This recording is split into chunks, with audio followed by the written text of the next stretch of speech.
I don't know how I top that. I should just walk back off stage and say thank you very much and good night. That's an awesome, awesome welcome. Thank you. And to everyone watching here, and there'll be a lot of people who get to watch this later on today on the internet, there could not be a better place to have a show than Paris at the end of summer.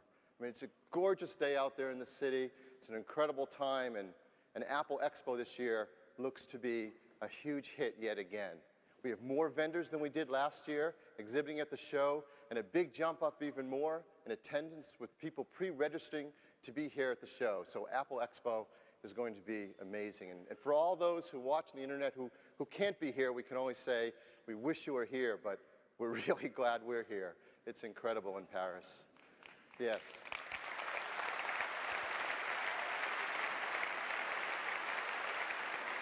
Well, before we begin, I would like to pass on some words from Steve.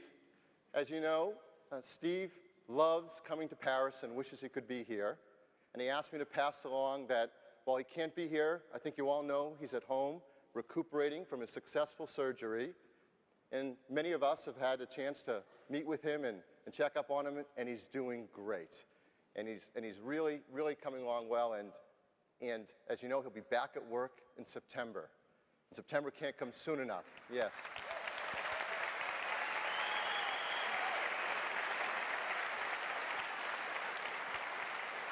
So I know I speak for all of us here that we really look forward to Steve coming back to Apple this September. So let's get started with our show. I'm going to start by first talking about our music products.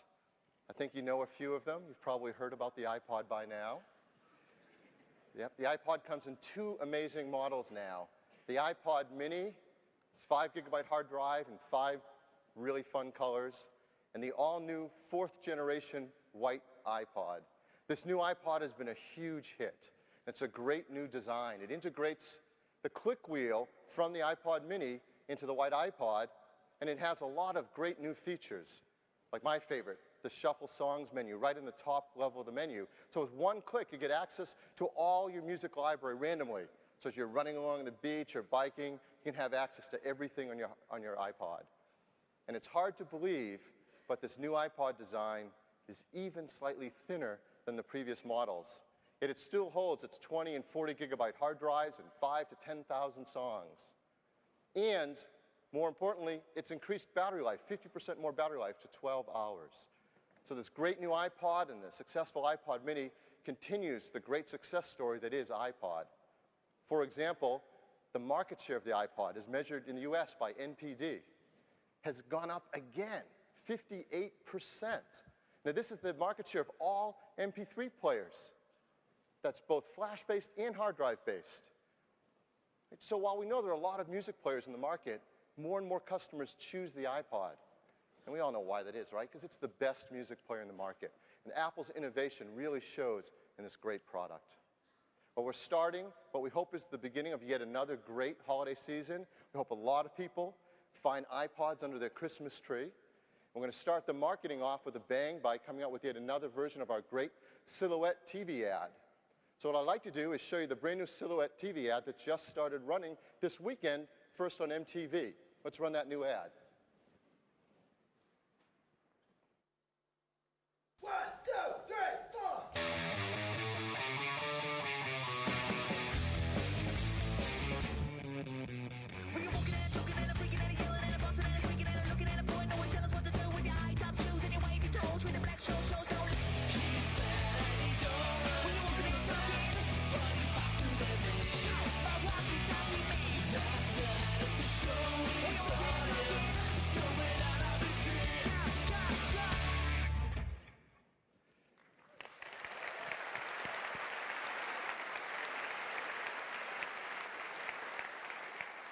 That song, if you don't know it, is Walkie Talkie Man by Stereogram. It's on the iTunes Music Store.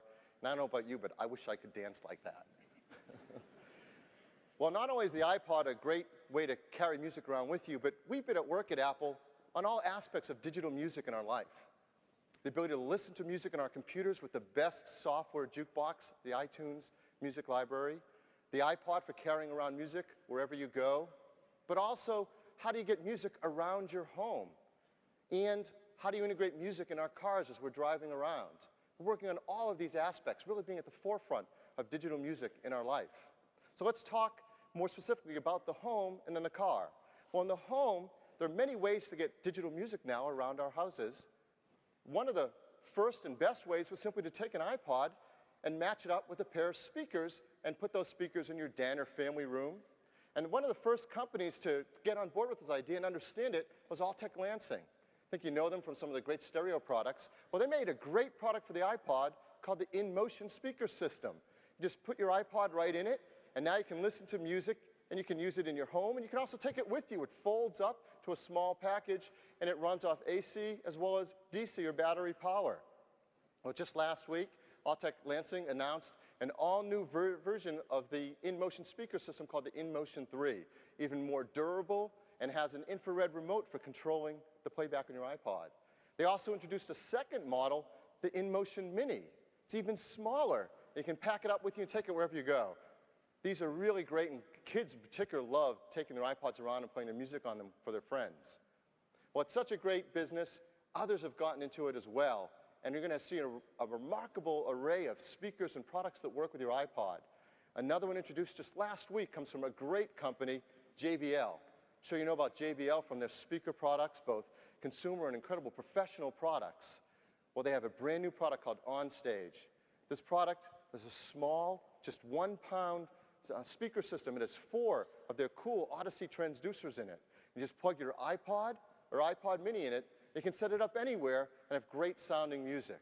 It's a great product from JBL.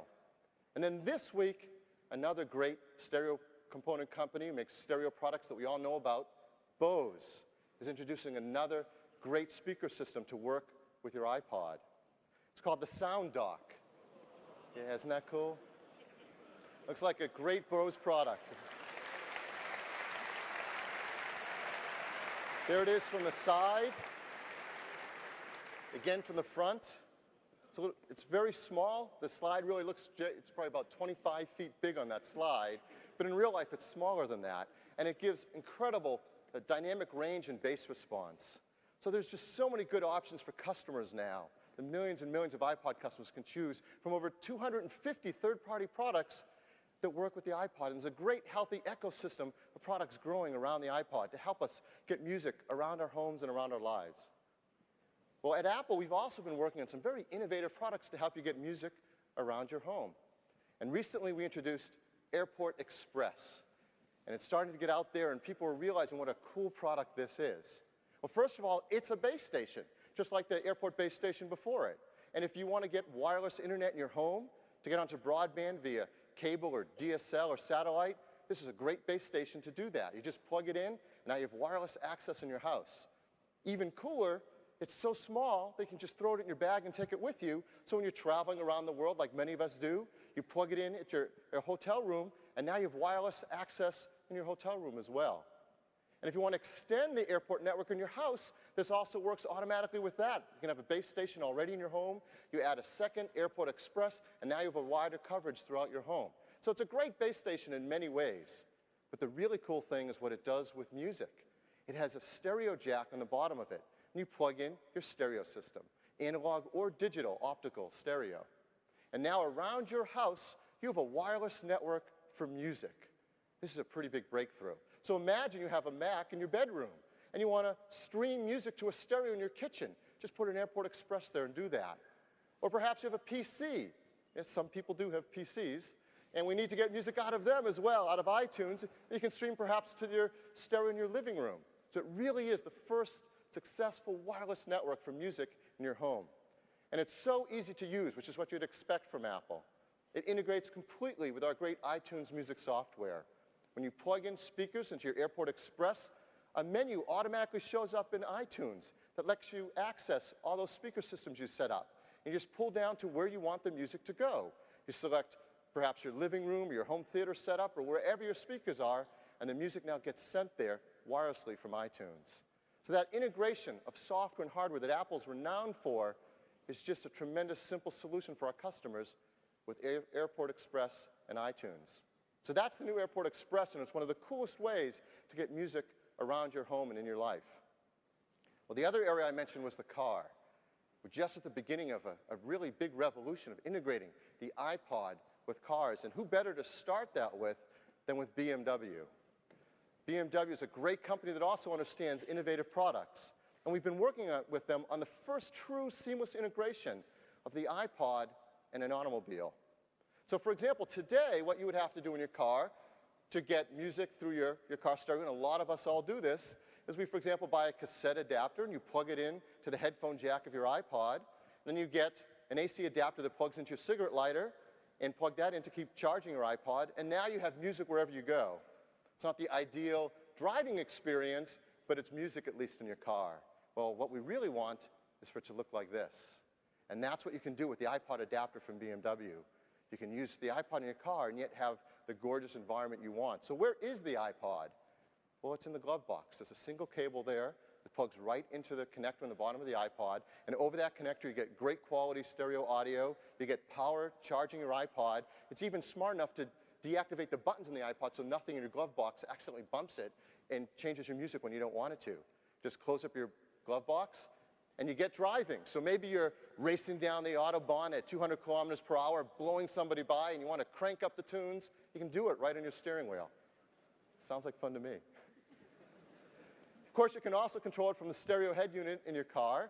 It uses the same interface as you're used to with a CD player. But instead of controlling CDs, you're now controlling your playlists, up to 6 playlists on your iPod, and those songs on that playlist.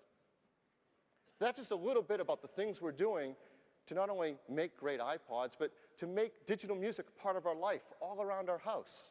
So you can get access to your music wherever you are and in your car while you're driving. Now, BMW is actually here at Apple Expo. They have cars at the show so you can check it out. And they'll be talking about how you can now be able to get support in your BMW in Europe this fall with BMW authorized service centers.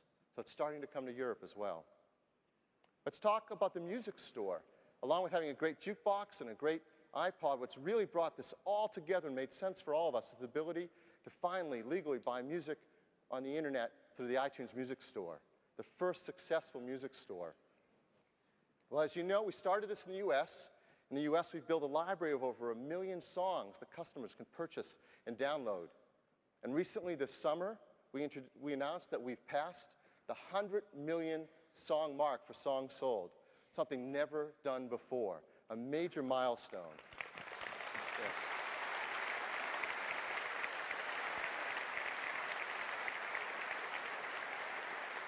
So certainly, congratulations goes to the iTunes team, the iTunes Music Store team. You don't know how hard they work day and night getting great music and great services to everybody. This doesn't come easy, and they work so hard to be as successful as they are.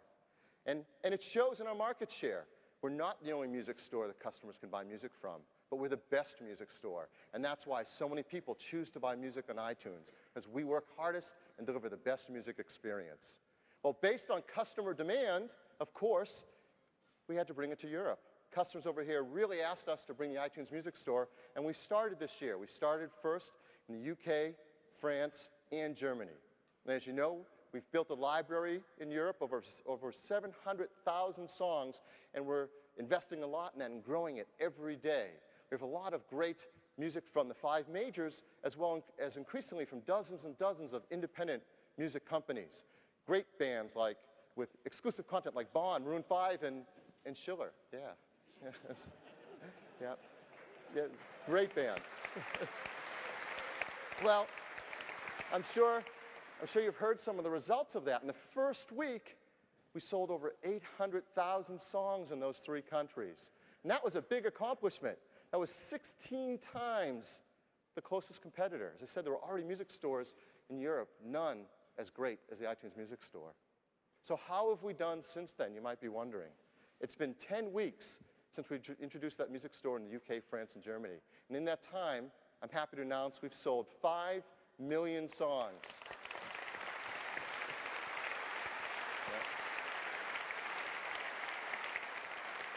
So what are our plans with the music store in Europe? Well, to bring it to more and more of our European customers, as more and more people want access to this great technology. We started in the US, we brought it to the UK, France, and Germany, and our next stop is to bring it in October across the EU countries with an English store accessible by more and more countries. So we're going to continue to bring the iTunes Music Store across Europe and allow it to grow by just meeting the needs of all the customers who want it so badly.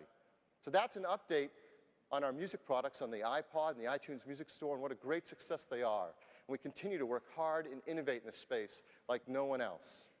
All right, now let's talk about the Mac. Mac OS X, the current release, Panther, has been the best release we've ever had of Mac OS, both in units sold as well as the number of customers now using Mac OS X. And really, the transition is over. The majority of our customers all use Mac OS X. The majority of our developers are now delivering only Mac OS X software.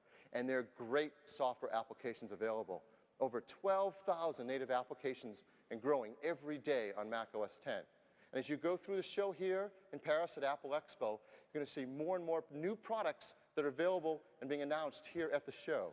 Just to name a few of them, Quark is delivering Quark Express. Hold on, my button's having some fun. We don't make these clickers. We're having fun with slides. There we go. Quark Express is showing off Quark's QPS system running on Xserves. 4D, that great database created over here in Europe, has the new 2004 version. Alias is showing the new high-end Maya Unlimited running on Mac OS X. Lego has worked with Feral Interactive to deliver a brand new Bionicle game on the Mac as well as other gaming platforms. Vara is bringing the new VideoQ software, which is great multimedia presentation software on Mac OS X. And Hachette Multimedia is a French encyclopedia. And those are just a few examples of all the great software that you're going to find here at Apple Expo and the tremendous momentum on Mac OS X from our developers. I'd like to show you two products specifically because they're so much fun. They give you a sense of the great things happening on Mac OS X. First, THQ.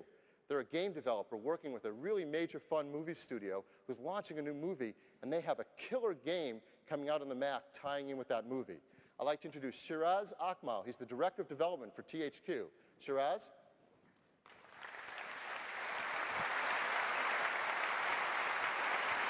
Welcome. Thank you, Phil. THQ is bringing you an action game developed by my studio, Heavy Iron, based on Disney and Pixar's next animated film, The Incredibles. The movie is about a family of superheroes where each person's got their own unique superpowers. It's been very important to make sure that the game looks as good as the film. Working with Pixar, we've been able to recreate their amazing visuals in real time. So the first person we're going to look at is Dad, Mr. Incredible, and he's got super strength. Here's Mr. Incredible. By the way, Jeff Birding's got the greatest job in the world today. He's the art director for the game, but most importantly, he's going to be demoing the game for us. Let's watch. Yo, what are you waiting for? Let's get this thing on!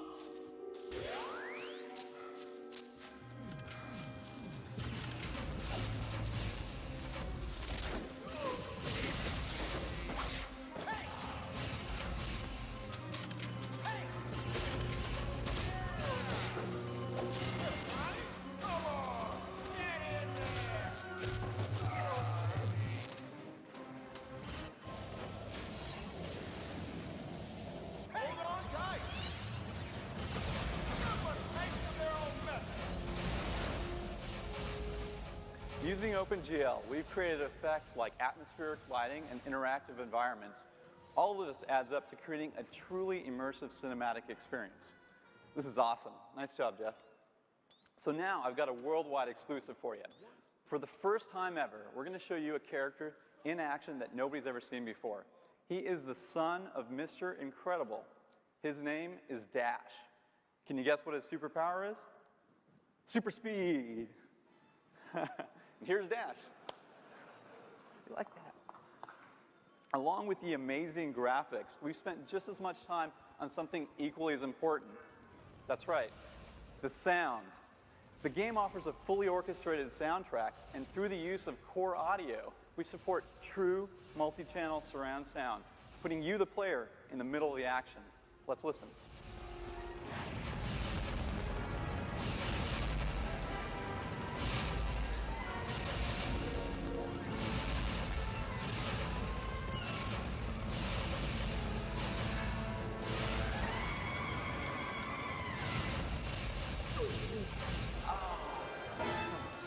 There is a lot of stuff going on up here. If you look closely, you'll see real-time screen distortion and motion blur. You know, we spent some time working with Pixar to make sure that we could develop the techniques needed to bring Dash to life, so that you, the player, knows what it's like to move at super speeds, and it hurts when you hit something hard like that. So we've offered you a glimpse of the game today. Come down to the Game Arcade during the Apple Expo to see more. The film opens starting this November. The game ships worldwide simultaneously for the Macintosh and other gaming systems. So don't miss your chance to be incredible. Thank you.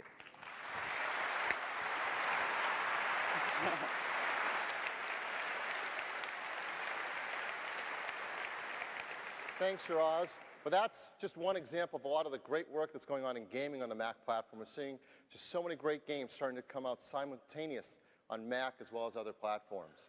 Now, at the other end of the spectrum, there's also great work going on with our professional software.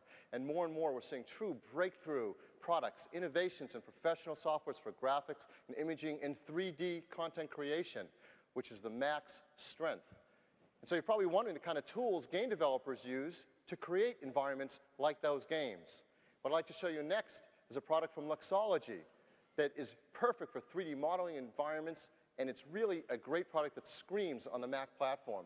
I'd like to introduce Brad Peebler, president of Luxology.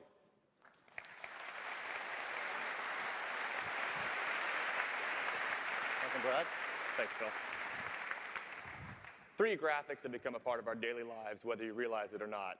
You'll find 3D graphics in the films that you watch, even in the magazines that you read, obviously in the killer games that you're playing, on the billboards that you drive by, and on the television screens when you watch TV shows every night.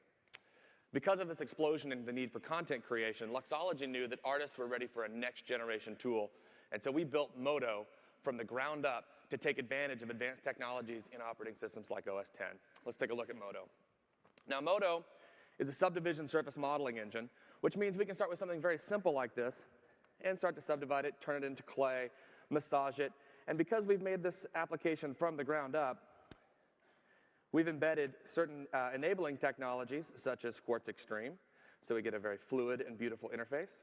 And of course, OpenGL, so that our application is incredibly fast and we can do these changes in real time. Let's go ahead and bring up a cool little pie menu there and activate a tool. And because of OpenGL, we can now interact, and I can just sketch out some details. And we're just going to take and turn this guy into kind of a little hippo here. And the artist just continues to add detail, and eventually they go from that 6-polygon cube into a 150,000 polygon hippopotamus. And you see the G5 and Moto just throws that sucker around like he's light as a feather. So if we wanted to...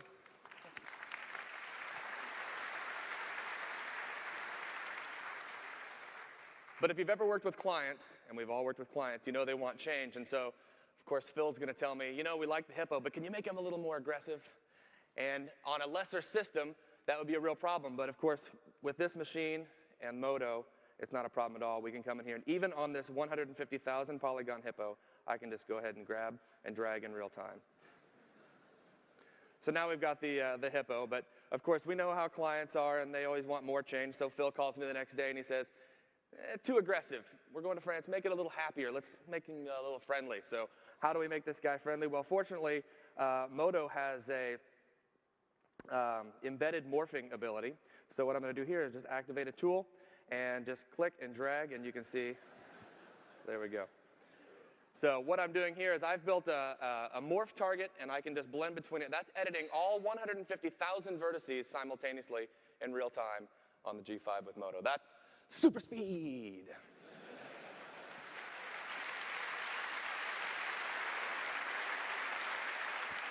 But wait, I've got one more thing for you here. We want to show you a sneak preview at some advanced Luxology technology. That was Moto that we showed you, and that's our subdivision modeler coming out in a couple weeks. You'll check it out at Apple Expo. This is a sneak preview, an exclusive for Apple Expo. I want to show you the Luxology rendering engine. This is coming out next year. Now, rendering is the most difficult part of 3D graphics, and radiosity rendering is the most complicated form of rendering. So we're going to take this hippopotamus here, 180,000 polygons, and we're going to use radiosity rendering, and you can see it's blisteringly fast. This is rendering on both processors. It's a bucket renderer, so we're fully taking advantage of the dual G5, and there we've rendered 150,000 polygons in 7 seconds with radiosity. That's very, very fast. But to be quite honest, thank you. To be quite, I didn't plan for all these applause breaks. To be quite honest, feature film work can sometimes go as many as 15 to 18 million polygons, not just 180,000. So what if we wanted to radiosity render 15 to 18 million polygons? Would we dare do that on stage? Well, in a feature film today, those frames can take upwards of an hour or more to render. So obviously, with today's technology, you wouldn't want to do that. But we're not here just to meet the state of the art. We're here to redefine the state of the art. So what could artists create if they could have not 15 or 18 million, but say 180 million polygons? Let's see if we would dare radiosity render 180 million polygons. So here we go. And we're going to use a technique here called instancing, where we take the single hippo and we make an entire herd of hippos. This can be very useful for taking a single spaceship and making an armada of spaceships, or a single orc and making an entire battlefield of orcs. Each hippo has its own independent rotation, its own texturing. You can see the hippos are actually casting shadows onto each other. They're totally interacting. Again, it's rendering on 2 processors, but we could also take this and dice it out and across several machines. So it looks like we're definitely going to need one of those Xserve racks. That'll really accelerate the process of this system. Now, I said we were going to try and render 180 million polygons. If you look right here, you'll see that we actually rendered over 1 billion polygons, and we did that with radiosity in 37 seconds. In fact, we rendered 1,180,000,000 polygons, effectively taking today's state-of-the-art, or 10 times today's state-of-the-art, and making that nothing more than a rounding error. That's the power of Luxology technology running on the G5. Thank you.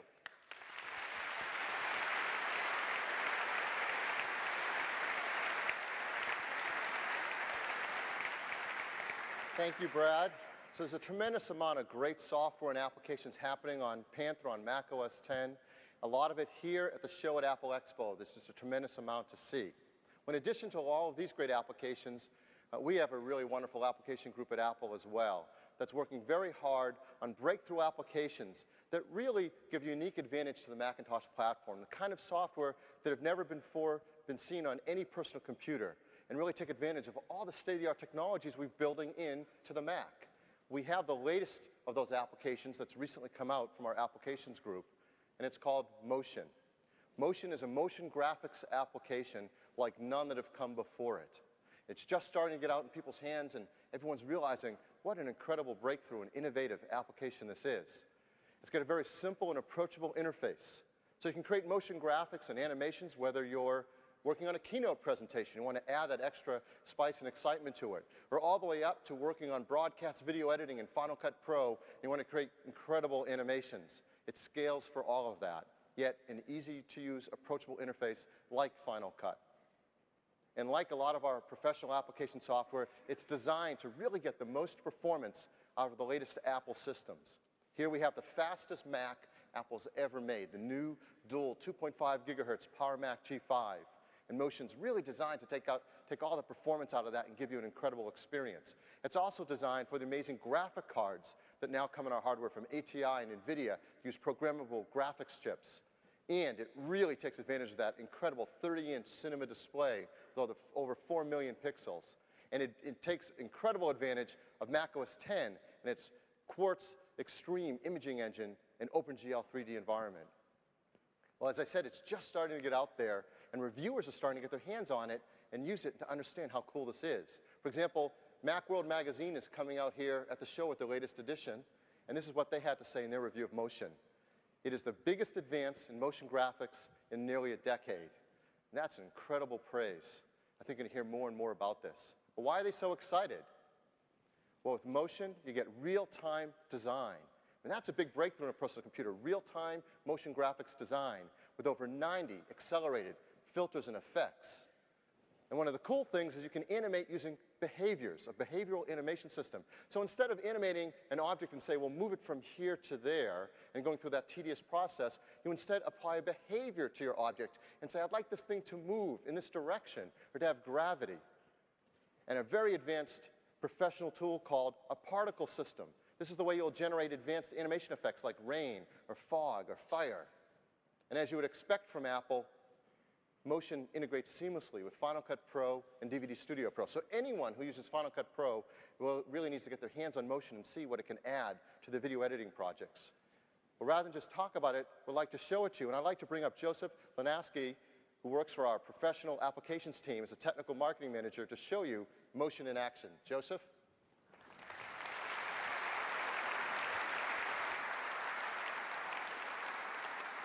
Thanks, Phil. The real-time motion graphics project that I'll be building today will be a promotional piece for Oakley sunglasses. And once it's completed, this project could be exported for the web, for DVD, for broadcast, or for whatever you like. Also, in starting to build this project, I can choose to start with text, with graphics, animations, or in this case, I'm going to go ahead and start with video. So let's just bring up motion here. And the video that I'm going to add is a standard definition clip of this surfer. And this will make for a great background for my project. Now, the first feature I want to show you in motion is filters. As Phil mentioned, there are over 90 hardware-accelerated filters inside of motion, so let's just take a look at a couple of them. I'll start with one from the distortion category called Poke. You'll notice up in the top right corner I can adjust the filter using my dashboard, or I can reach down into the canvas and directly manipulate it on the screen here. As you can see,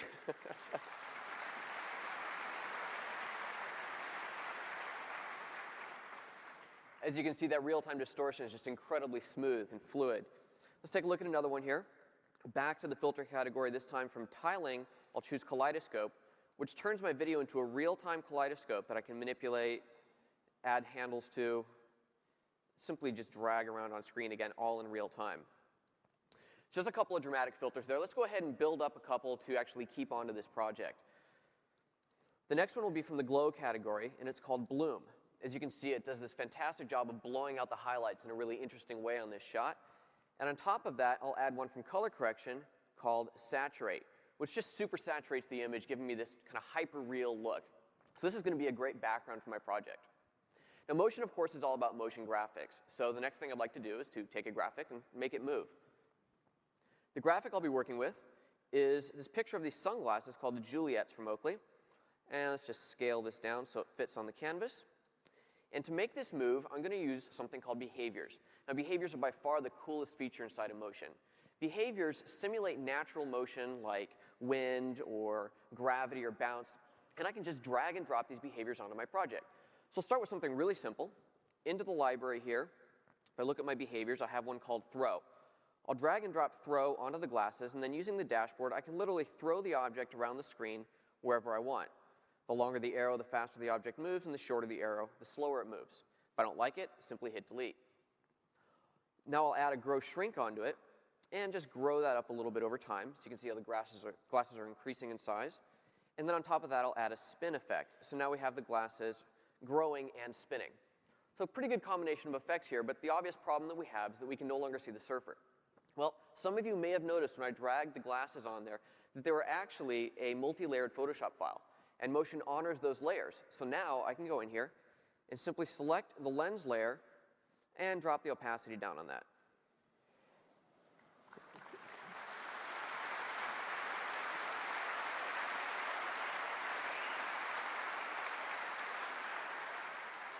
Now, another one of motion's incredible features is its ability to save combination of presets. These can be behaviors, filters, and so on into a single file that I can then later drag and drop back onto my project. So in this case, I have the Oakley logo saved out as a PDF file, which has been animated using the behaviors and saved off as a file, which I'll now drag back onto the project. If I go to my file browser, it's sitting right here.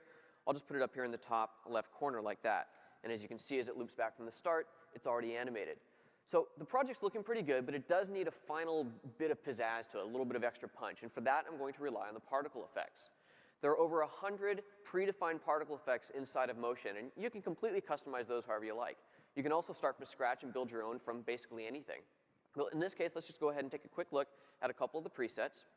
So back into the library, click on particle emitters, and you'll see I have various categories like abstracts and smokes and so on.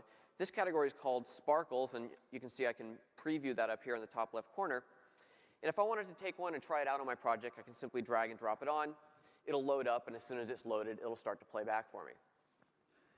Now, that's a pretty interesting particle effect, but it's not really fitting for this project. So let me just undo that, and I'll go back to the file browser where I have one saved off called Fogline, which I'll drop on top of the Oakley logo. Let's just move that behind the logo itself and view this project in full screen. So there you see, in just a few short minutes, I've taken video and added filters to that, took a Photoshop file moved it using behaviors, added the pre-animated PDF, and then, of course, a particle emitter on top of it for flare. As you can see, motion is incredibly easy to use and a lot of fun, and I hope you guys enjoy using it as much as I have. Thanks. Thank you, Phil.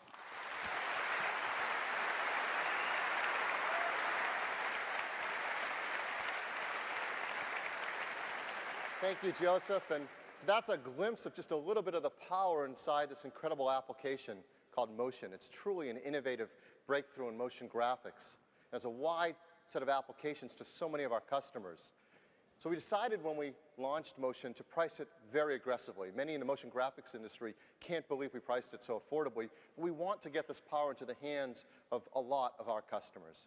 So it's priced US $299, and Euro, for example, here in France, 289 euros, including value-added tax. So really affordable to get this professional quality graphics product.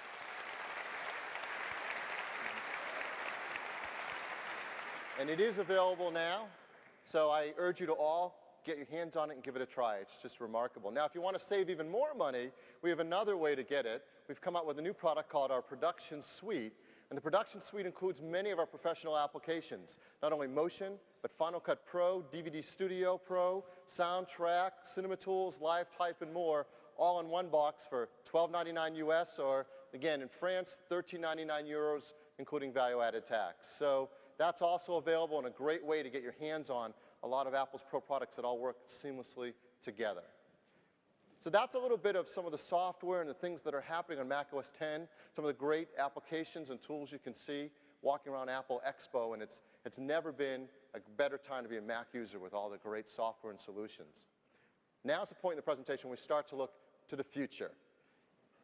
And there's some great things happening in the Mac, and recently we told our developers something, and I want to talk to you now. This is really the first time in the public we've been able to talk about where we're going with the Mac. And where we're going is the next version of macOS 10 called Tiger. Tiger is our 5th major release of macOS 10. It follows in a line of great big cats, Cheetah, Puma, Jaguar, and the current version, Panther. And with each release, it's gotten better and better, and made macOS 10 more and more powerful. And that's why we created macOS 10, to have a whole new platform that we could innovate on faster, deliver more features and capabilities to our customers, and distance ourselves from any other personal computer platform. And others are trying to reinvent their personal computer platforms.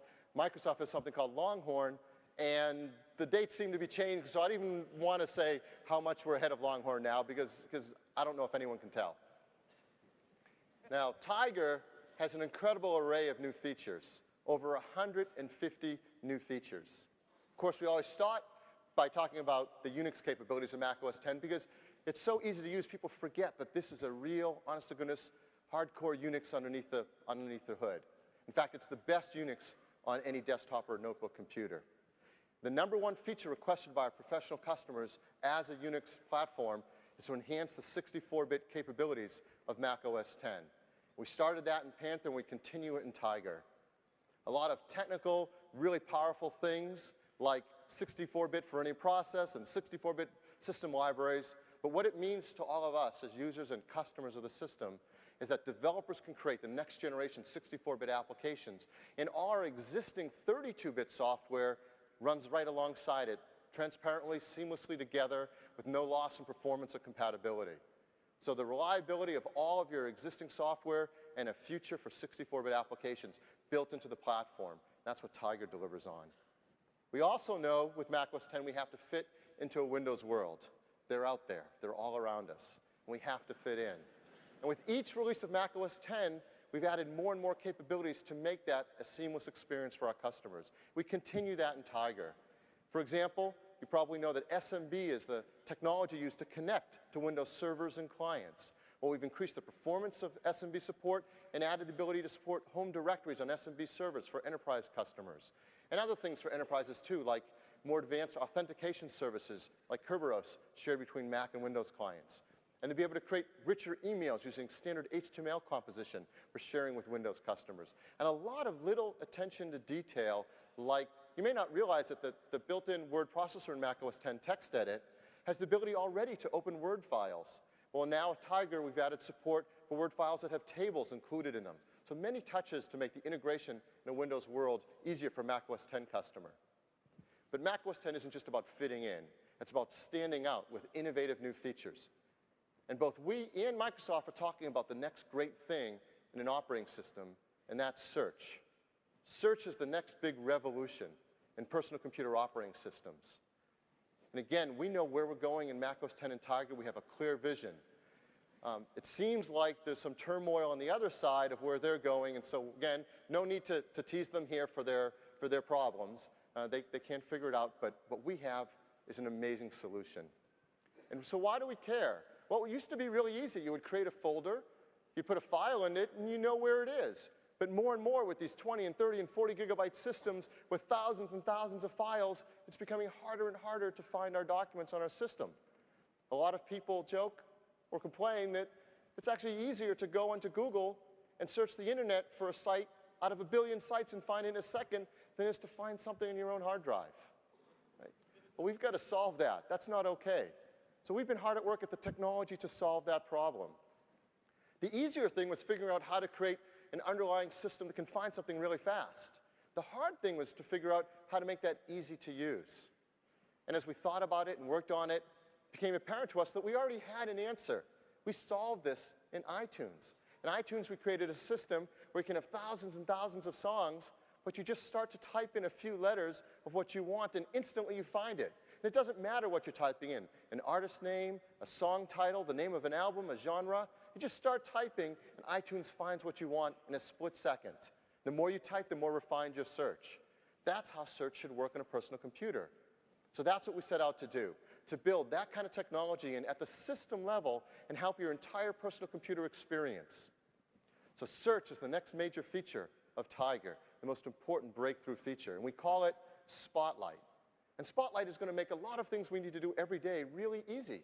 Like, for example, coming over here, I probably need to get a hold of all the documents that are being created for coming to the Apple Expo. It doesn't matter what kind of application they were used or where they come from, what directories they're in. I just need to find them all and manage them. Or maybe something detailed, like I want to keep track of all the 1,200 DPI CMYK images that Ken sent to me. I should be able to do that on my computer.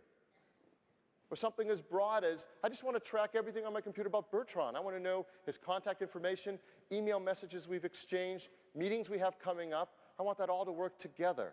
Well, Spotlight does that, and it does it in a way that's just super fast, just like iTunes. And it's automatic.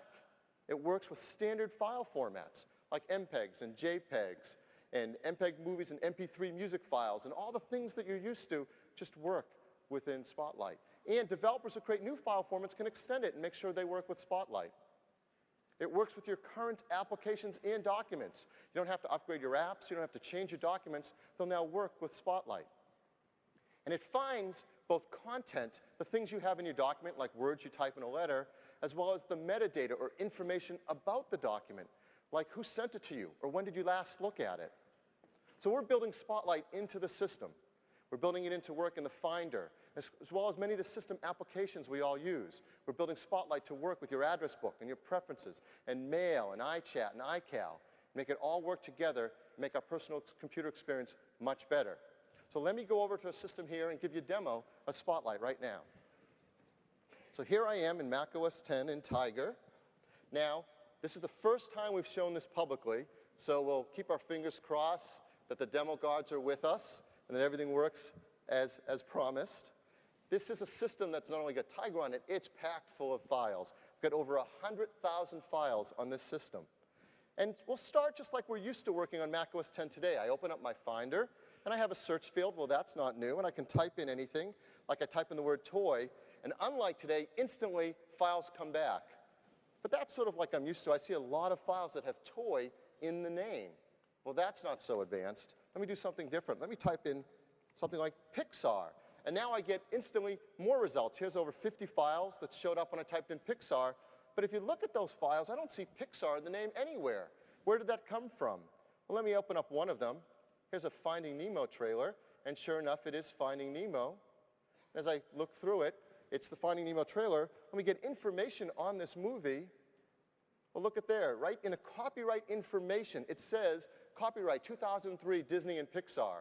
Spotlight in the Finder found a file that had Pixar in the copyright information or metadata about that file. It's fast and easy, and it's just remarkable in the things it can find in our system. Let me do another search. Let me go in and, for example, in my daily work, I may be looking for all the files that I have that have anything to do with the iMac. I get a ton of files. Here's 137 back. I want to refine my search further. Now there's a new pane here. I just click the plus button, and I can further refine my search. I'm going to choose kind and presentations. Now I've created a search that finds any presentation file that has anything to do with iMac, whether that's in the contents inside the presentation or in the name or metadata. And I see a bunch of both Keynote and PowerPoint files come up. Well, maybe I do this all the time. I'm working on some Keynote presentations about iMac. Well, I just click the Save button, and I call this iMac Presentations. And let me save that on my desktop. And now, anytime I want to keep track and look for those files I'm working on my presentations on the iMac, I just open up that smart folder. And that smart folder will constantly keep track of it all.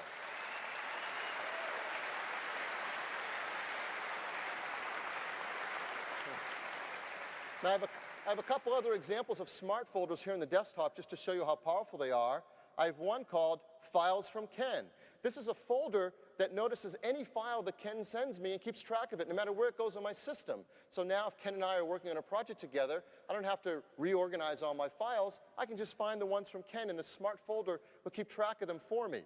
Or like the example I mentioned in my slides, here's one called Images for Print. Let me open up the criteria on that to see what is it finding. It's finding anything that's of the file kind, an image. It's got a color space of CMYK, which is what I need for printing, and its resolution is greater than 1200 dpi. So that's finding all my high-quality print files that have anything to do with Apple products and images. And it keeps track of them. Again, no matter where they are in my system, they're always managed in my smart folder. So that's smart folders, one of the things that get empowered by Spotlight. I'm going to give you another example of the real power of Spotlight. We knew building it into the Finder would be really useful. And then we thought, well, isn't it great to get access to this no matter what application you're in? So we created a new menu item. You'll see in the top right corner of the menu that blue button, and it has a magnifying glass on it. So no matter what application you're in, you just click it, and you get a search field. And I can start typing in anything I want, and instantly it starts finding those files. So I typed in the word Paris. Maybe I'm coming to Paris. And instantly it finds all the files in my system that have anything to do with Paris. Articles, contacts of people in Paris, documents, folders, images, everything I need to do with Paris. Maybe when I'm coming over here, I'm going to visit the Louvre. And we type in the Louvre, and instantly again, it finds a whole bunch of documents. Contacts, there's a restaurant near the Louvre, images, mail messages about the Louvre, documents. For example, here's one, Paris Metro Map. Now, why did that show up in a Louvre search? It doesn't say Louvre in the title. Let's open it up. It's a PDF file. We'll zoom in a couple times. And I'll highlight it for you so you see it right there in the text inside a PDF file, the Louvre.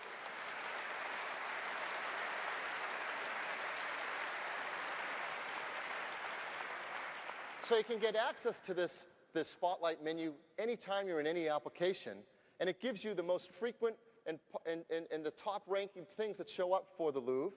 But it has the first menu item says Show All. There's actually 32 items, longer than this list can hold. So I click that, and I get the new Spotlight window that helps us manage all these searches if we want even more control over them. For example, not only do I see them organized, contacts, folders, images, I can select how to organize them. That's by kind. Maybe I want to organize them by date, the latest things. Now, I just opened that Paris Metro map for the Louvre. That now shows up the first thing under today because it keeps track of when I open these things up. Or maybe by the people who sent them to me. So it's something from the Louvre. I know Bertrand sent it to me. I can just organize by person. And I can see a lot of information. For example, see these images? Let me set them into a larger icon view. And I can see the images there that have anything to do with the Louvre. And I can just click one and open it right from here. So the Spotlight search window gives us tremendous power over managing all the documents in our system. Well, the last thing I want to show you is how Spotlight starts to work across other applications as well. Not just in the Finder, not just in the Spotlight menu, but all the applications we use. Well, first I'll do one that you wouldn't expect to find Spotlight searching in. But we've really thought hard about how it can help us in our everyday life. So for example, here it is in the system preferences. Normally, you used to go to the system preferences and click on a preference and dive deep to find what you want. You don't have to do that anymore. Now there's a Spotlight search field. I can just start to type what I want. For example, maybe I want to change my desktop picture. I type picture, and it highlights for me where I'm going to find to change my desktop picture. I just select it, and I'm taken right to that setting, and I can set it myself. Or maybe I'm a Windows user, and I'm not up on all the latest Mac lingo yet. And perhaps I might know it better from the Windows world as wallpaper. And sure enough, wallpaper tells me that I'll find that setting in desktop pictures. Or maybe I want to go set my airport settings. I just start to type in airport, and it finds it for me. Again, maybe I'm a Windows user and I don't know airport, so I'll type in Wi-Fi. And again, it shows me the choices for setting my Wi-Fi settings. Or 802.11. And again, I'm shown where to go to set that setting. So Spotlight can be useful to a lot of the different applications we use. And this really starts to tie together applications in new ways and make them incredibly powerful. For example, I mentioned in my slide the address book. Within the address book, we've also built in Spotlight support. So for example, just like you have smart folders on the desktop, you can have smart address books. Here's one example, a smart address book that tells me who has an upcoming birthday. It looks at the birthday field in the address book, and if anybody has a birthday coming within 30 days, it dynamically shows up in this smart address book. And I can look at it and, wait a minute, I see Bertrand has a birthday coming up in a few days, and so there's Bertrand, and it found his birthday for me, and now you can start to see how Spotlight makes all these applications work together.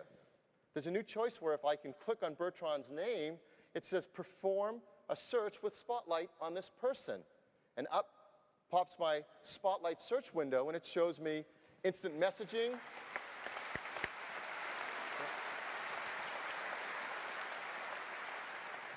It shows me instant messaging chats I've had with Bertrand, his contact information, documents Bertrand sends me. He sent me a Unix technology overview. He and I are talking a great deal about the merits of different corn shells in the Unix environment. We have events coming up. I can see Bertrand's birthday is an event. That's good, because I don't want to miss his birthday. So when I click on it, I'm taken right to the iCal event that shows me, yes, I've kept track of Bertrand's birthday on my calendar, and I won't forget it. So Spotlight ties together all these applications in one environment where now you can keep track of whatever you wish. So that's a quick glimpse of Spotlight, the most innovative feature coming in Mac OS X.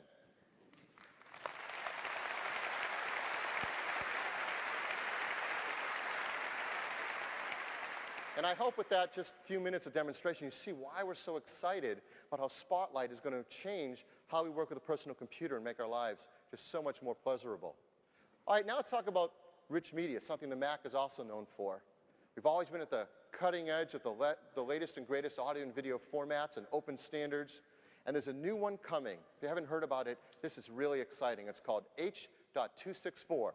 Not the easiest to remember name, but it comes from the MPEG committee, the same people that brought us MPEG-2 for DVDs, or MPEG-4 for the greatest format so far for streaming on the internet, and it's been adopted by 3G cell phone makers.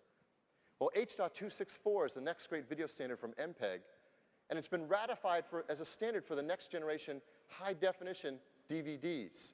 So as we all start to buy HD DVD players and HD DVDs, they'll be supporting this new H.264 codec that will already be built in to your Mac and supported in QuickTime. It's incredible, high-quality, super efficient codec. And really, it's the first one that scales from small, high-performance sizes like what's needed for cell phones up to true cinematic experiences with HD content. As I said, it's a ratified industry standard, and it's non-proprietary and open, which we really believe is the way to go with these formats. And it's built into the next QuickTime that will come in Mac OS X. So we can have experiences that are super efficient in streaming video over the internet, or incredible, high-quality HD video experiences. Well, I'd like to invite Ken Bereskin up, Senior Director of Product Marketing for Mac OS X, to show us H.264. Ken? Thanks, Phil.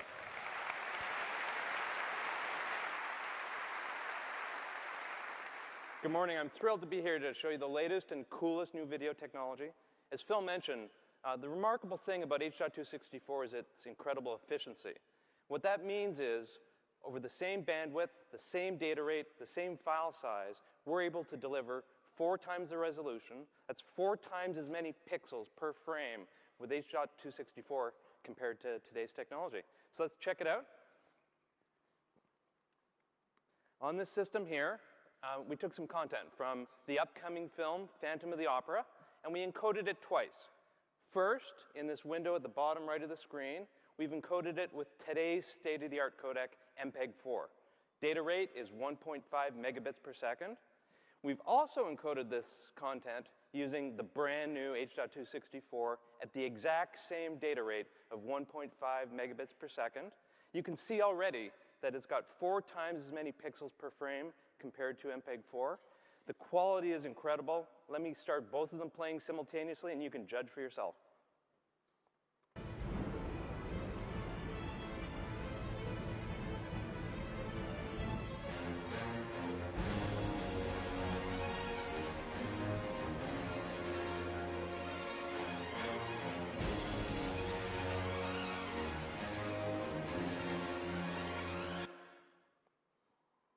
Is that amazing?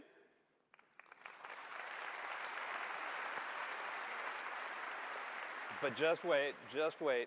The other remarkable thing about this codec, of course, is its scalability. For the first time, we have a technology that is ideally suited for streaming to 3G, advanced mobile phones, all the way up to cinema, high definition, and beyond. We're even going to use this technology in the system to improve things like iChat AV and deliver substantially better video conferences. So let me show you the codec at its best. We have another clip from Phantom that I'd love to show you. This one is encoded 6 megabits per second, full high definition, substantially better quality than today's DVDs. And these are the greatest projectors in the world, and it's going to blow you away. But if you have a chance, also check out the H.264 station at the Apple Expo booth in front of a cinema display. It's going to rock your world. So let's bring up our full-size big clip here and sit back and enjoy H.264.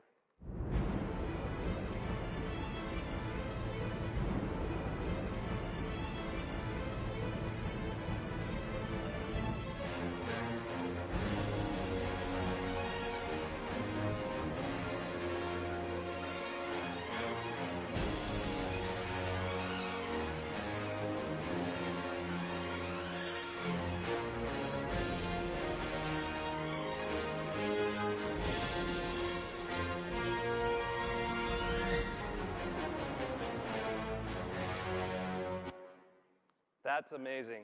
H.264, built into QuickTime, a killer part of Tiger. Thank you very much. Thanks, Ken. So hopefully you see why we're excited about H.264, the incredible video quality we're all going to have access to on our systems and the applications that people build that use QuickTime on those computers. Next up, Safari. Safari is a great browser. In fact, the best browser that's ever been on the Mac platform. It's the fastest browser, the best support for open standards. And in Tiger, we integrate a brand new emerging standard into Safari ahead of any other platform. It's called Safari RSS. RSS stands for Really Simple Syndication. But why do we need another format or technology for the internet? HTML is great for viewing web pages. But what if you want to track the latest information on something you care about? Your sports team, your favorite products. You want to just track some exciting things. How do you do it? Well, with RSS, you get data streams that let you track that news in entirely new ways. You may not know it, but many of the websites you visit today already support RSS streams. Places like Yahoo, BBC, Spiegel, New York Times have RSS feeds. You just haven't had a great way to explore those and take advantage of those. Well, we're doing something no one's done before. We're integrating RSS into Safari, into the browser, using industry-standard protocols. And we're making it really easy because when you go to a website, it will auto-detect whether there's RSS support on that website for you. And with the power of RSS in Safari, you can create your own personal clipping services. It's like making your own newspaper. You pick the sites you want to get news from, what topic you want to have covered, and you can save those automatically in your bookmarks bar. And every day, just check the news you're interested in across many different sites all together in one simple page that you create. So let me show you how Safari works with RSS. So again, we go back to our Mac OS X Tiger system, and we launch Safari with its RSS support. And it looks like the Safari we all know and love. But now I can go to different sites, for example, Liberation, and you'll see that not only am I visiting this HTML web page, but I see this RSS button now in the address bar. And if I click on it, I get that website in an RSS feed. You see how that now gives me a data feed of all the news in a simple, quick, easy-to-view format. And I can control it. I can, for example, decide how long I want the articles to be and whether I just want to see the titles so I can get a quicker view or spread it out. And I can sort by date or title or source. And I can view what's all the news or just what's from today or yesterday. So I get great control over what my viewing experience is. Here's another site, BBC Entertainment. Again, I'm looking at it as standard HTML as we do today, but it's also an RSS feed. I see that button again. Let me click on the RSS feed, and I get the BBC Entertainment site now as an RSS feed. And I can look at it in many different ways, and I can just click on any story I want to go to. Ooh, there's a lot of interesting news today up there. Let's say, for example, Willis fined for clearing island. And you can jump right to any HTML feed you want right from that RSS feed. But the real power comes when you start looking across multiple sites. That's when RSS really screams for us. So for example, I'm going to click on this one button that says Tech. It actually is 7 different websites that all have RSS feeds. What I'm seeing is data from SciTech, BBC News, CBS Market Watch, CNET, eWeek, Wired, and Yahoo, all together in this one page designed for me. As you see, there's over 600 new stories, four brand new since the last time I visited this page. Well, I can further refine my search. Maybe I'll type in Apple. I just want Apple news from these 7 different websites. And if that's something I check every day, well, I can just click bookmark this search and say maybe tech on Apple. And any time I want, it's now up on my address bar, and I just click on it, and I'm checking news about Apple from these 7 different websites. Here's another example. Here is a bunch of different sites, all European sites that all support RSS feeds.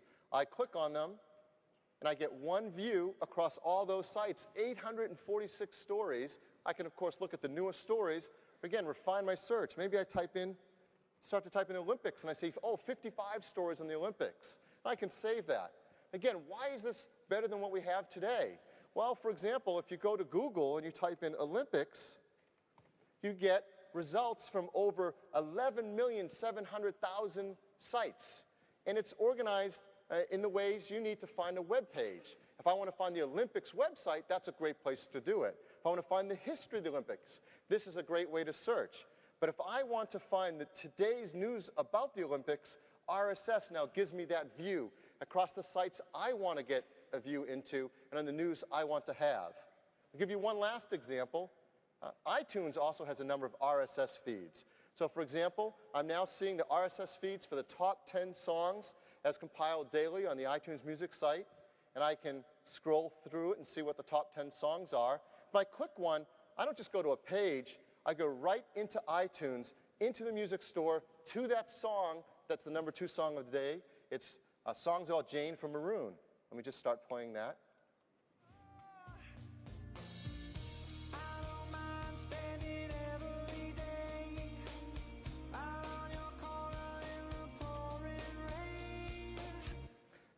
So that's RSS feeds, and it's an entirely new way to find information on the internet, and it gives us another way besides searching a billion web pages to create your own personal clipping service and to control your internet experience for just the news you want whenever you want it.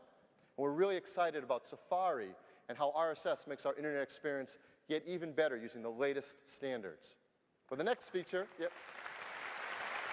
Thank you.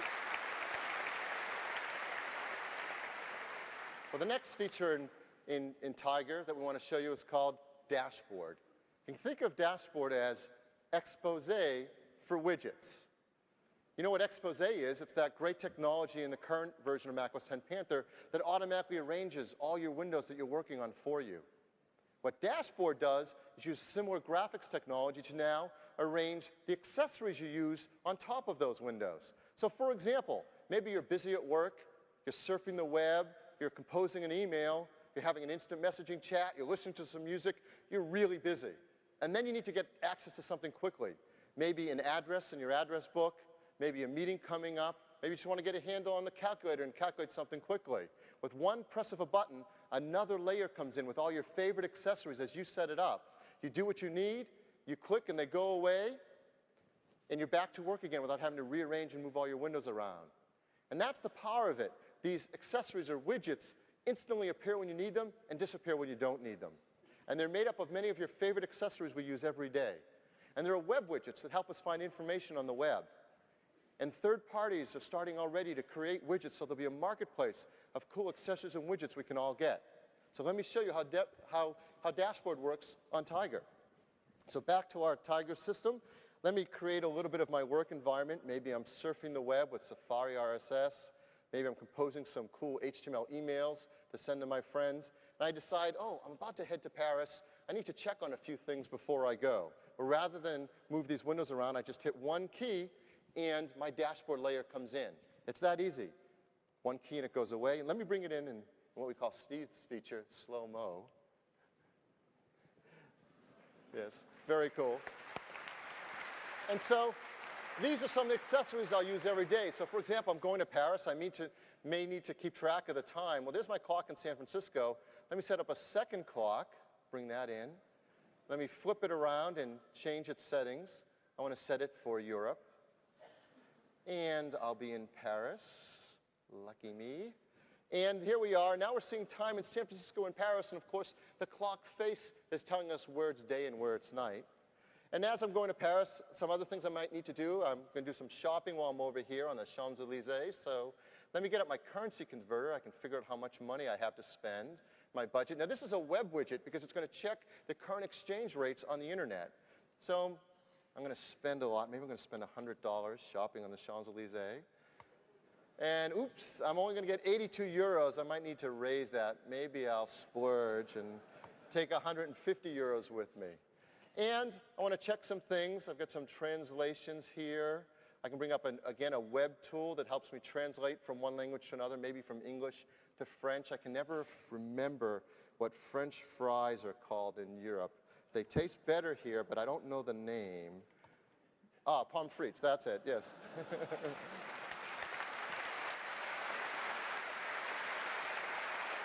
And as I said, there's going to be a marketplace of cool widgets from a lot of third parties. When we had our recent developer conference, we asked some of our developers to get started in a couple days and have a contest to create some web widgets. And one that was created in just a day or two, the winning one was a game. If you ever play Go, there's now a Go board game that you can play sitting there in Dashboard, and it's just one of the beginnings of the web widgets. Maybe I'm playing a game and my boss shows up, so I quickly get rid of it.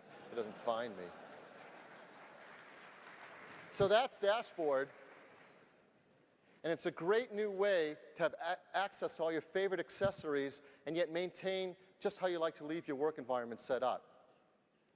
Well, if that's about productivity, the next thing I have to talk about is an incredible tool for those of us who want to make our lives more productive. There are so many great applications now that come on the Mac and that you use on Mac OS X. And sometimes what you'd like to do is automate how they all work together for you, to automate those tasks that you do many times. So we've created a tool called Automator, and it does just that. It lets you automate the things you want to control on your Mac. Maybe it's something you do at home, or maybe you're in a business and you want to automate a workflow. That's a breakthrough application with an entirely new user interface. On the left is a list of all your favorite applications and the actions you can do with those applications in a scripting manner. And the real power is on the right. Come out with a breakthrough new way to see the different scripts you can automate and create a workflow between all your applications. What this is visual scripting that any of us can do. And you can create scripts that are fully automatic. It does exactly what you want. You just click a button and let it run. Or maybe it's interactive. Maybe each time you run it, you want to ask something and query the system a little differently. And there's over 100 actions built in. And once you write a script, you can share it with others, maybe with family or friends, or in a workplace, you can share it across your workflow. And it has access to many of your favorite applications, all the iLife applications, Mail, Safari, iCal, and on and on. Well, to show it to you, I'd like to bring up Sal Segoyan. Sal is our product manager for scripting at Apple, and the real expert in scripting. So Sal? Thank you, Phil. I am thrilled to be here in Paris today to show you Automator. It's an incredible application that makes complex or repetitive tasks easy to do. With Automator, what used to require a series of steps to accomplish can now be reduced to a single button click.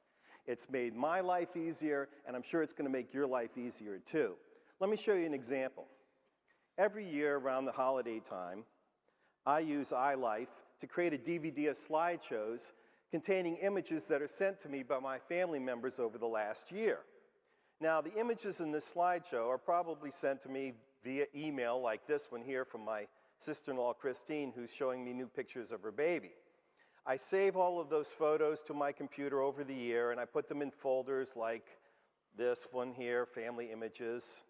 And some of these images are really, really nice and will be perfect to add to the DVD.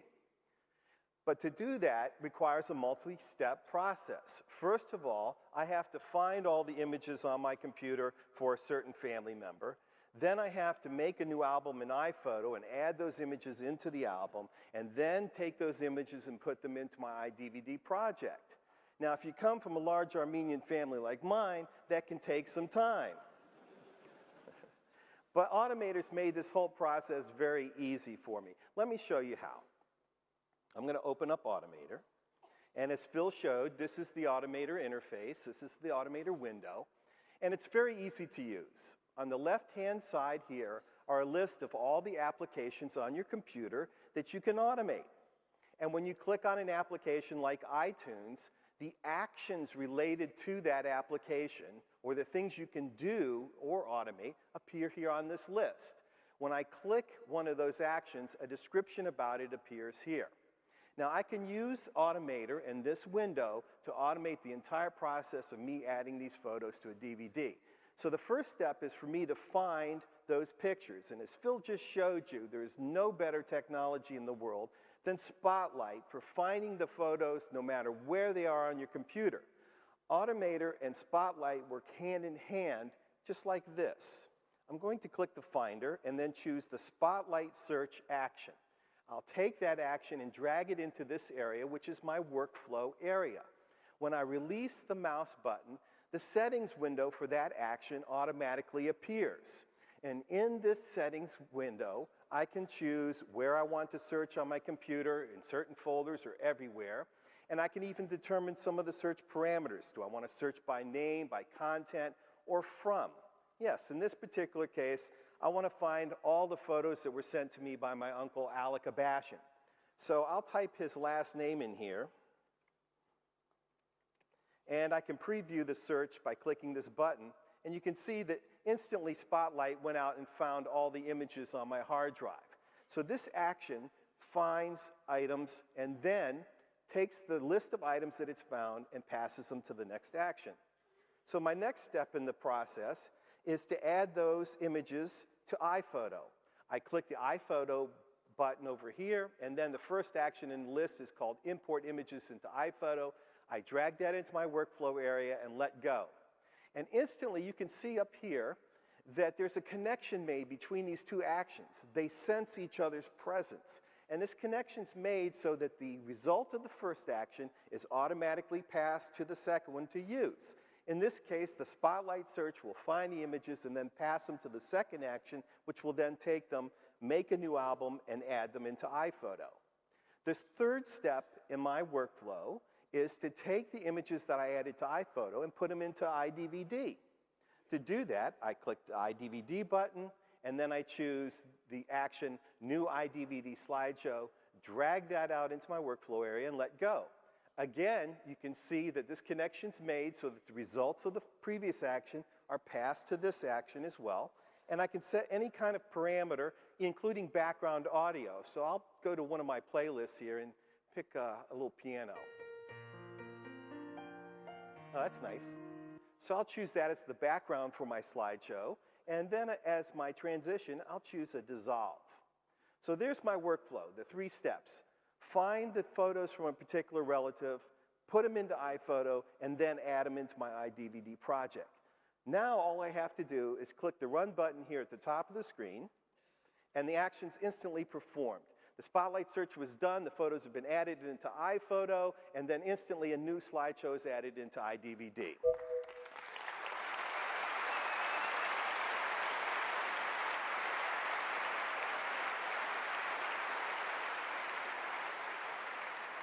Even someone non-technical like my brother can handle that one. But the best part about this whole thing, and the thing that Phil mentioned that's really, really powerful about Automator, is the fact that I can now share this workflow with somebody else. I can take this workflow and save it as a file, give it to someone else to use, or use it anytime I want to add some images into a slideshow. Let me show you how. I'll go to the first action, and I'll take out my uncle's last name and click the option to just ask me for a new search requirement when the action is run. Then I'll go to the File menu and just choose Save, and I'll save this as Add to DVD, and I've saved my workflow. I can now quit Automator. I don't need Automator open anymore. And when I want to add a new slideshow, like the images from my Aunt Sarah, I can go to my script menu, and there's my add to DVD. I choose Run, and then instantly the Spotlight search window is brought up for me again. I can type in my Aunt Sarah's last name, which is Markarian. Notice how I'm giving family plugs here.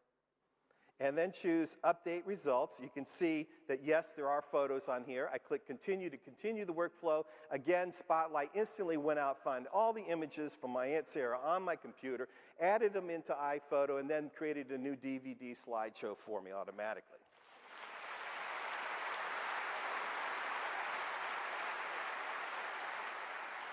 The only thing I have to do now is just try the slideshow to see if it works.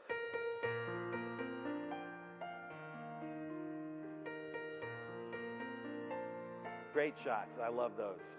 It's Carrie D at Disneyland. It was just wonderful. So I've taken a series of steps that I normally would do by hand and now automated them and made a file that I could hand to my friends or family members to use as well. Automator is an incredible tool. It's part of Tiger, and I can't wait to see what our customers do with it. Thank you, Phil. Thanks, Al.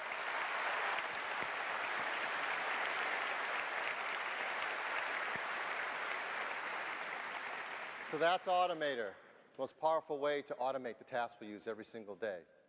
There's one other major feature of Mac OS X Tiger that we'd like to show you.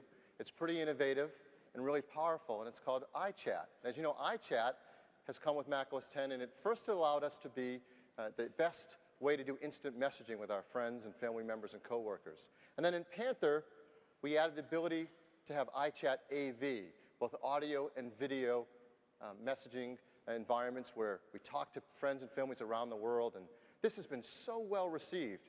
We get just emails from customers every day telling us how two family members now use iChat to keep in touch with each other all the way around the globe. Or some family member who keeps track with a child who's gone off to college. It's just so moving the things people do with iChat. The #1 requested feature we had to enhance iChat AV was the ability to have a conference with more than one person. And that's what we're adding in Tiger. You can now have an audio conference with up to 10 people and a video conference for up to 3 others with you. We call that U+3. And we use that latest video codec we showed you, H.264, for even higher image quality. But the really fun thing was we worked on a user interface that makes it easy to have a video conference with more than one person and make it all make sense as you look at your computer screen. You know who's talking to who, and you create a space where you're all meeting in. So for example, here's the audio interface inside Tiger with iChat. It's a natural extension of the audio interface we already had. You just see all your buddies right there with their buddy pictures. You see a green meter that tells you who's talking. You know who's talking in the conference. If you want to add someone, you just click that plus button, and every one of your buddies who are online who have the ability to have an audio conference just show up in the list. But the real fun thing was creating a breakthrough user interface for video. So now in video, we use the latest of our Quartz Extreme and OpenGL graphics in Mac OS X. We actually create a place where you're together with your friends or coworkers having a conference. And there's nothing easier and more powerful than this. And we think it's going to be a big, exciting thing for our customers. So we've set up the ability here on stage to show you this brand new Tiger iChat AV, and I'd like to do that now. So back to our Tiger system. Now I'm going to bring up iChat. And I have a few of the people who are friends of mine at Apple. These are a bunch of team members actually all working on Tiger from our engineering team. Bertrand Surlet runs the whole software engineering team. Christine O'Sullivan's managing the OS and managing Tiger. And Tim Schaff, if you know, he runs all of our QuickTime and imaging technologies in Tiger. So they're really busy people. But they've been nice enough to put themselves online and be waiting to have a conference with us. So the first thing we're going to do is I'm going to show you audio conferencing with Tiger. I'm going to select all three of them, and in just one click of this phone icon, invite them each to an audio conference together. So let's do that.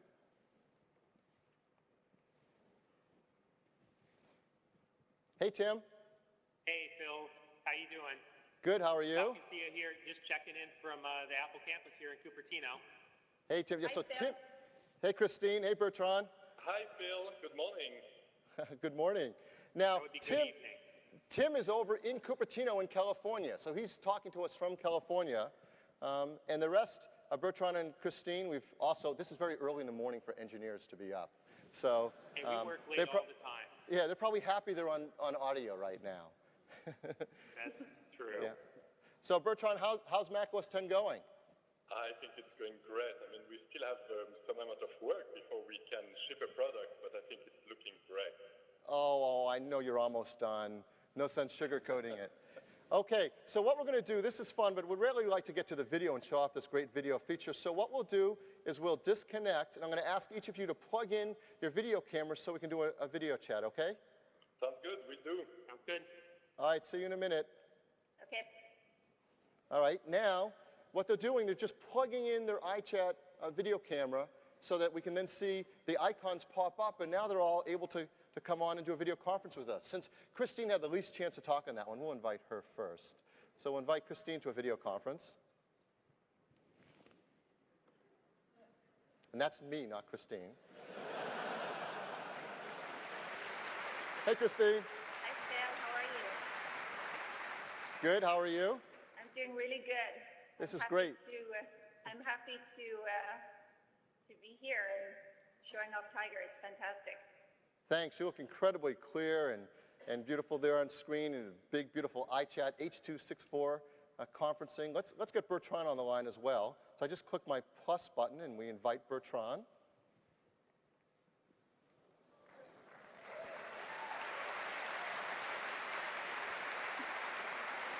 Hey, Phil. Good to see you. Hey, Bertrand. How's it going? Doing great. Look Bonjour great there. again. Yeah, bonjour. I love the Eiffel Tower behind you. Yeah. Hi, Christine. Hi, Bertrand. How are you? Good.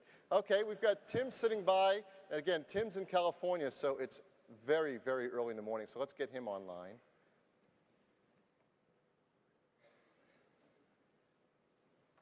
Hey, Tim. Hi there. Hi, Christine. Hi. Bertrand. Thanks for staying up for us. We appreciate that. Hey, my pleasure. You know, thinking about this, it's kind of it's a little bit odd here. I'm working all night long here in Cupertino. You guys are kind of goofing off there in Paris. Doesn't seem fair. Well, actually, I was working really hard yesterday, Tim, but I had a few minutes to shop. So, Phil, I just wanted to show you, it's ironic you mentioned Schiller. Yes? So I found this CD by the group called Schiller, so I thought it was quite ironic you mentioned that this morning. Wish I got a royalty on that sale. Bertrand, do you want to say anything to your native French speakers while we have you on screen? Oh, sure, sure. Bonjour à tous les Français dans l'audience. Je pense que la prochaine version de l'OS va être formidable avec plein de features qui vont vraiment changer la façon dont les gens interagissent. Des choses comme iChat et comme Spotlight vont complètement changer la façon dont on utilise un ordinateur dans le futur. It's going to be a great release. Bertrand, a man of few words.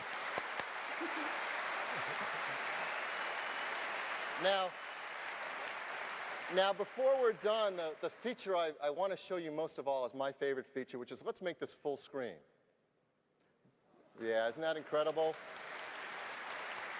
Yes. Now we're seeing the three of you. I don't think what people all might understand is that you're seeing the exact same thing, the same three-window interface on your side as well. So we really all feel like we're together in one place having our conference. Well, let me show you how we start to ask people to leave. So, Christine, you were first, so we'll ask you to leave first. So, goodbye, Christine. Okay. Bye. Bye. See you soon. And so, Christine leaves. And now we use the space. Again, look at that incredible reflections on the tabletop using the latest of OpenGL and Quartz Extreme. Bertrand's fun and wild shirt just shows up great on that desktop. Yeah, it's a challenge for the codec, but H264 can do that. Optimized for God. Yeah, so we'll say goodbye to you, Bertrand. We'll see you soon. Au revoir. Au revoir. And now here's Tim, full screen video conferencing coming from California. Tim, it looks amazing. The quality of that codec you guys are working on is incredible. Pretty cool stuff, eh? Yes. We're real happy about it. Next year, though, I want to come to Paris. Okay. You can't leave me behind. Great. All right, bye, Tim. Take care. See ya.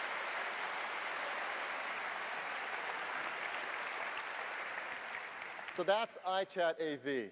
And I think it's an incredible breakthrough. And if customers use it like they've been using iChat already, we're going to help more and more people get together with friends and family around the world. Well, that's just some of the over 150 new features coming in the next release of macOS 10 Tiger. There's so much more that we haven't had a time to talk about here. We haven't had a chance to talk about Core Image. It's that graphics engine you saw in motion now built into the system in Tiger, empowering a lot of new applications. We haven't talked about the great features for the over 500,000 and growing .Mac customers to better synchronize their preferences between computers. The graphing calculator, which is beloved by a lot of students in education, makes a return in macOS 10 with Tiger.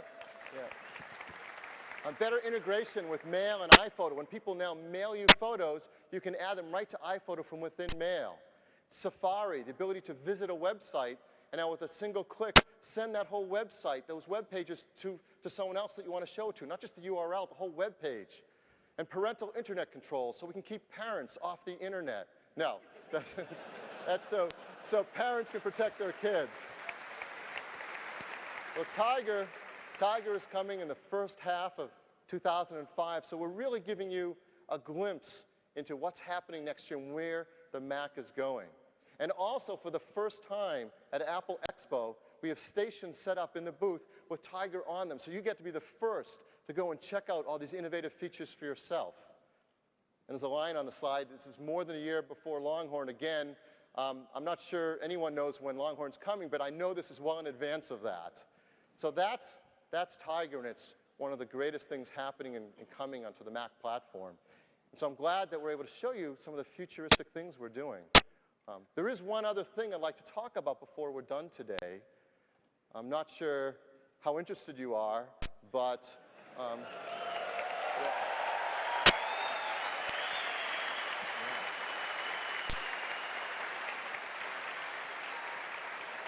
I'd love to talk about the iMac. Now, today's iMac is a great computer. It's an innovative design.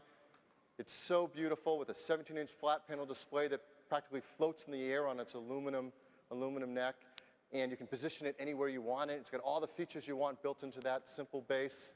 And the iMac line itself, over its life, has done just great things for us at Apple.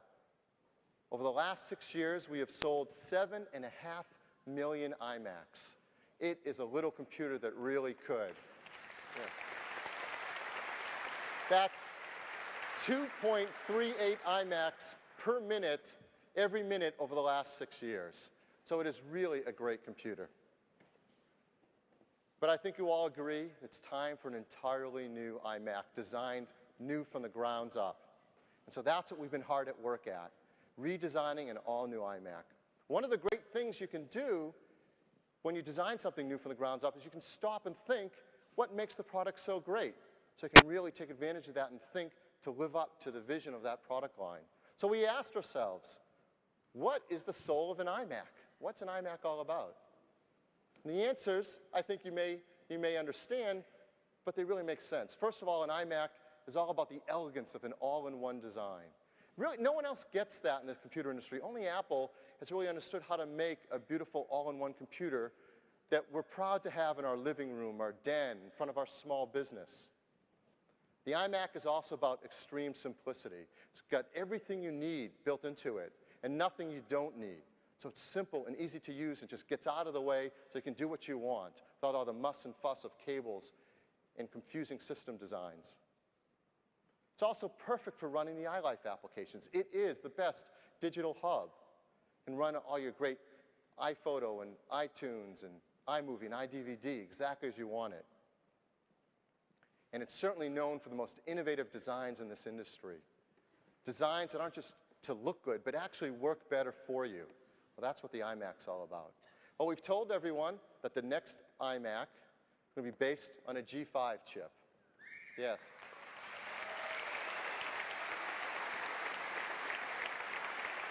And this chip is great because it really screams at running your iLife applications and running iPhoto and iMovie and iDVD and iTunes. Well, we're also building the new iMac around the flat panel 17-inch display.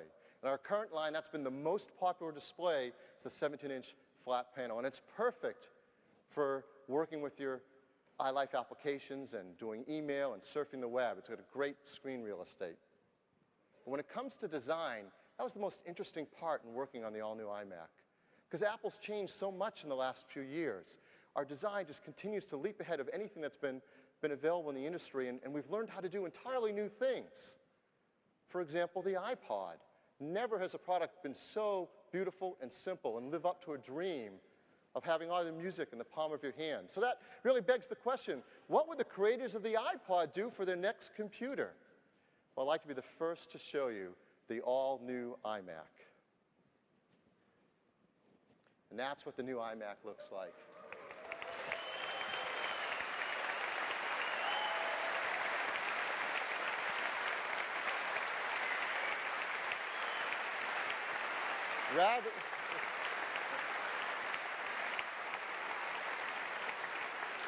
Rather than just the display now floating in the air over your desk, the entire computer floats in the air on an aluminum foot over your desk. It all fits in there in the world's thinnest computer, desktop computer, less than 2 inches thin. So let me go a step further and be the first to introduce you in person to the all-new iMac.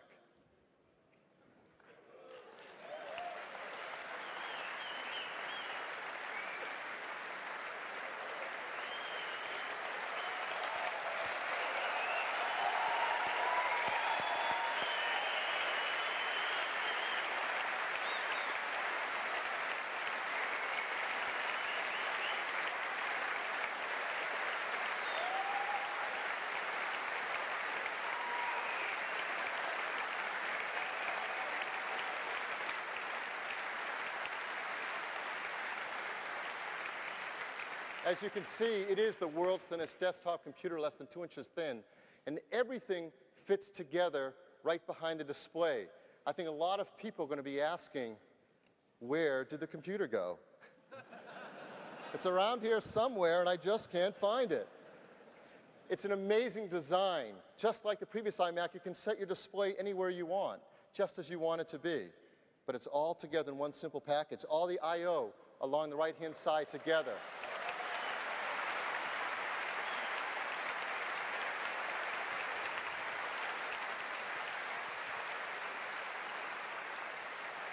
So that's the new iMac. Let's take it down, and I'll tell everyone a little bit more about it.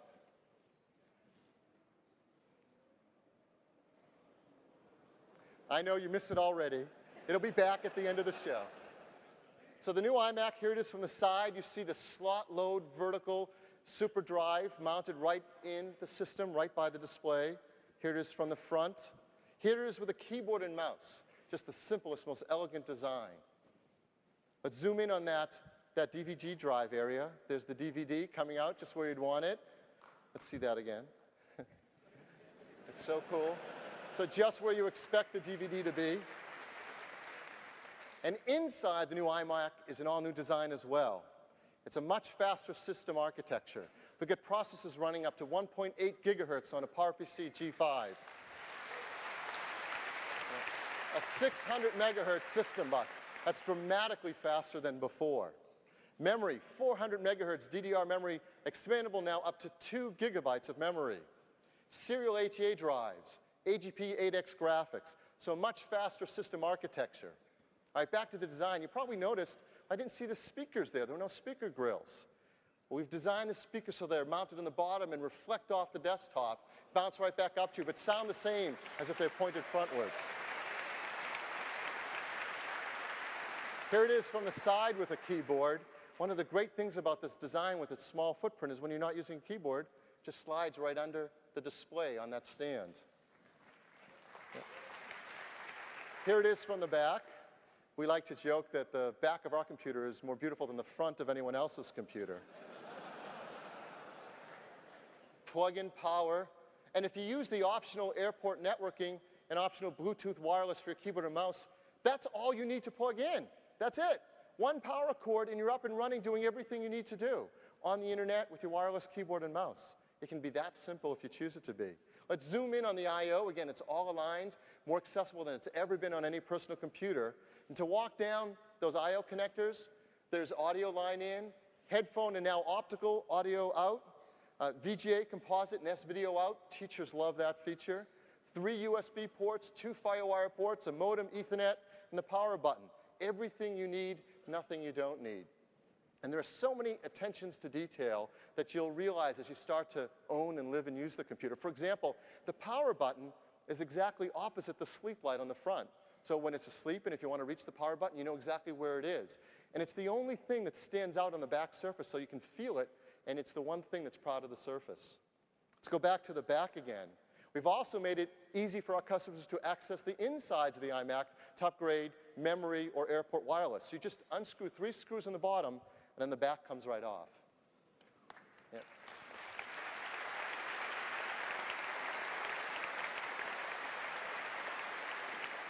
You're also the first to see the insides of the new iMac G5, and it's just as wondrous as the outside.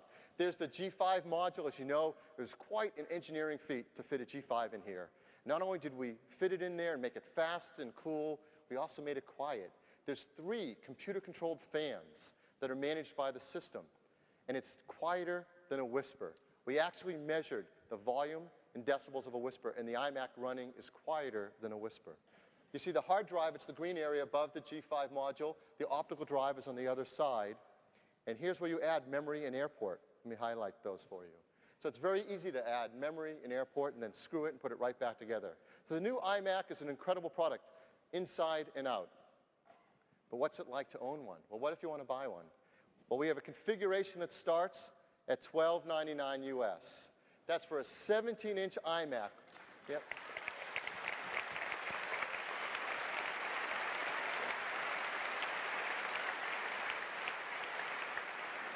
That's for a 17-inch iMac with a 1.6 gigahertz G5 chip, 256 megabytes of DDR400 memory, 80 gig serial ATA drive, a combo drive that's reading and write CDs as well as playing DVDs, and a GeForce FX 5200 Ultra graphics, $1,299 US. Again, compare that to the previous generation. The previous generation iMac with a 17-inch display started at $1,799. That's $500 cheaper, yet it's a better design and much faster system. So a real breakthrough in cost savings for our iMac customers. And if you want to just spend $200 more at $14.99, you now get a faster processor and a super drive. I think that's going to be an incredibly popular configuration.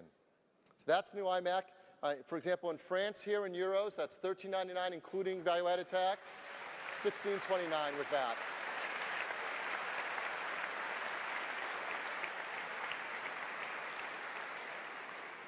So that's the new 17-inch iMac G5.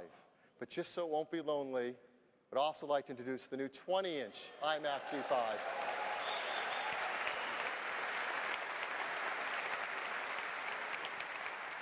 The same incredible design, the same computer all mounted together, floating in the air, but with a 20-inch display.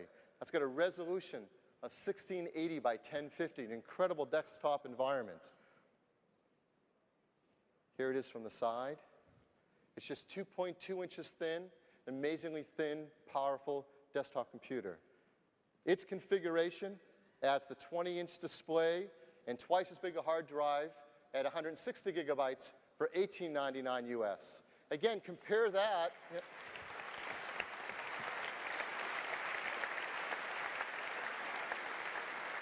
Again, compare that to the current 20-inch iMac design, which is not as advanced, not as powerful, at $21.99. Again, big savings for our customers, so a much more affordable line. And in euros, that's $20.59, including value-added tax. So if you're like me, you're wondering, okay, when can I get one? We're going to begin shipping the new iMac in mid-September worldwide. So just a few more weeks, and the new iMac will start to become available and start to ship out to customers. Yes. Thank you. Well, we've created a video to tell you a little bit more about this new iMac G5, so let's roll that video. Let's get it started in here. And the bass keeps running, running, and running, running, and running, running, and running, running, and running, running, and running, running, and running, running, and running, running, and in this context, there's no disrespect. So when I bust my rhyme, you break your necks. We got 5 minutes for us to disconnect from all intellect and let the rhythm affect. To lose the inhibition, follow your intuition, free your inner soul and break away from tradition. Cause when we be out, girl, it's pulling me out. You wouldn't believe how we work the shit out. We burn it till it's burned out, turn it till it's turned out. Act up from northwest, east side. Everybody, everybody, let's get into it. Get stupid, get it started, get it started, get it started. Let's get it started. An iMac is just the ultimate consumer product that is so integrated, that's so simple to use. The fact that the iMac is a G5 processor, yet we've done it in a design that makes it the world's thinnest desktop, only 2 inches thick, and quieter than the previous iMac, to me is just outstanding. The similarities between the iPod and iMac really stem from they're both designed with exactly the same approach, to evolve a solution until it seems just completely inevitable, completely essential. The iMac is so uncluttered, it's so quiet and serene, it just lets you do the stuff that you want to do. G5 really shines is when you use it in iLife. When you actually manage your photos, you manage your videos, you manage your music, all that stuff really just screams with the G5 processor. It's really made to make iLife really go. Let's get it started. Let's get it started in here. Let's get it started. Let's get it started in here. Let's get it started. Let's get it started in here. Let's get it started. Let's get it started in here. Yeah. Lose control of body and soul. Don't move too fast, people just take it slow. Don't get ahead, just jump into it. Y'all hear about it? The P's will do it.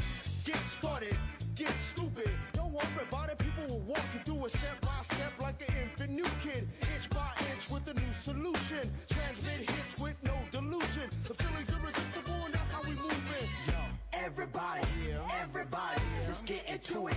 Get stupid, get it started, get it started, get it started. Let's get it started. Let's get it started. The iMac is amazing. The new iMac is even more amazing. Yeah, the new iMac is even more amazing.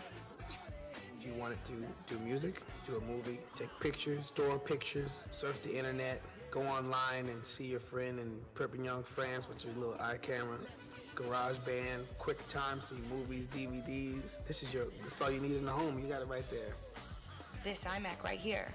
I'm jealous of the kids today because they have this knowledge ahead of where I was when I was younger.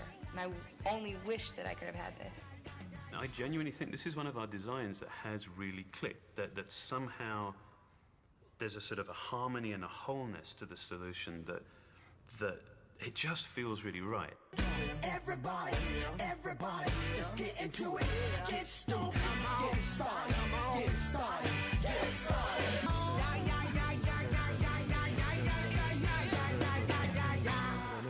Running and running.